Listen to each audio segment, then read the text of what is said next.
Hey everyone, Alec here. Hope everyone's doing well.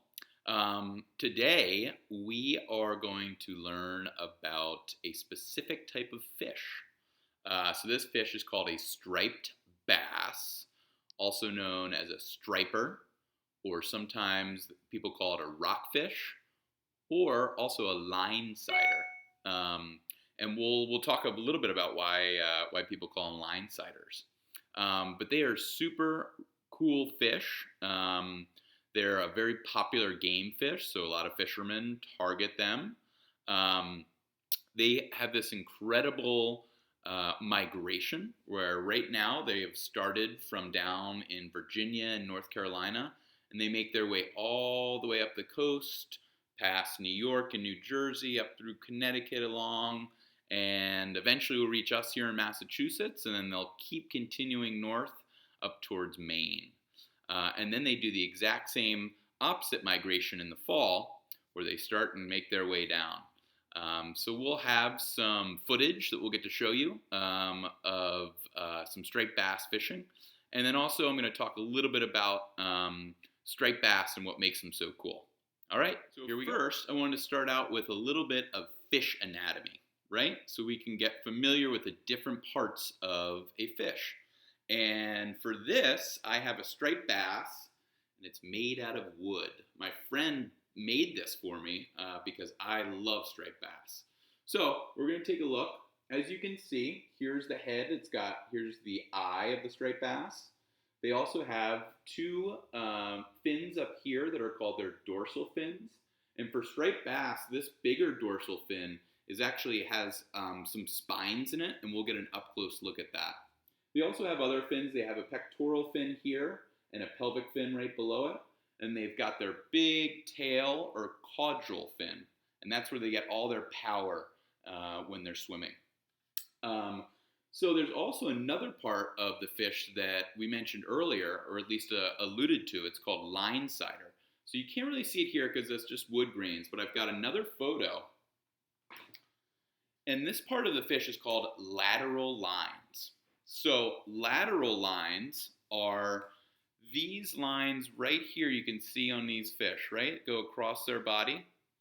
And lateral lines are super important for fish because they not only hunt with their eyesight, but they hunt with senses that come from their lateral lines. So they're able to detect different vibrations or different pressure variations in the water through these lateral lines on their bodies.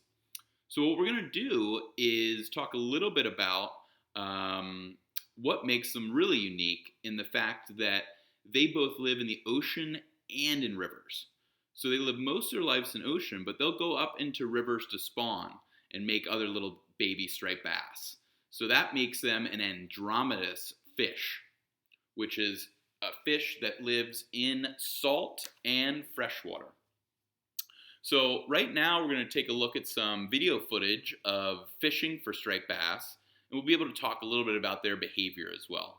So here we go. Check out some fun striped bass. Here we are fishing for striped bass. And oh, there's one right there. And we are fishing from a kayak. Most striped bass spend most of their lives are near the coast. You can fish from both the beach and from a boat. Here we're doing some fishing off a kayak. And you can see that these fish are a lot of fun. They're beautiful looking fish, and they give up a really hard fight as well. And the best time to really catch striped bass is during dusk or dawn. And we can see here that this was actually a lot of fishing midday, so sometimes you can get lucky. Here we'll take a look at a little closer to the fin here that I was talking about earlier and see those spikes, which are pretty cool, and you definitely want to be careful when handling that fish.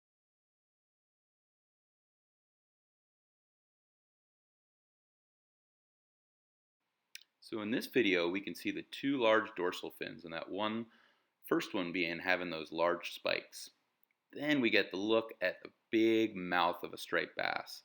They have a big appetite as well, but sometimes can be quite picky in what they eat. So here we get to see this striped bass swim back and go join the rest of his friends.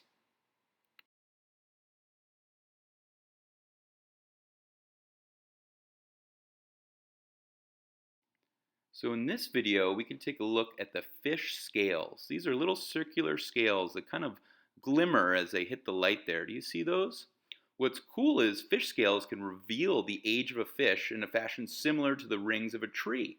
So scales get larger as fish grows by adding growth circles. And this one is going to go back with his friends as well. I always love seeing those fish dart back into the deeper water. They're a really special fish. So I just want to recap what we learned today. And for striped bass, they have an amazing life cycle of that large migration all up and down the East Coast.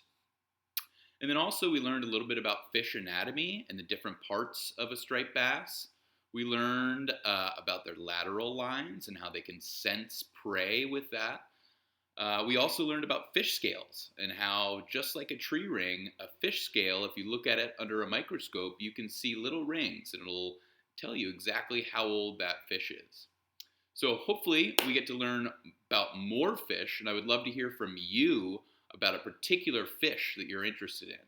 But again, I encourage you to look up some more information about striped bass, or maybe it's a different fish, and you can find some pretty cool videos on YouTube and some neat articles as well. So until next time,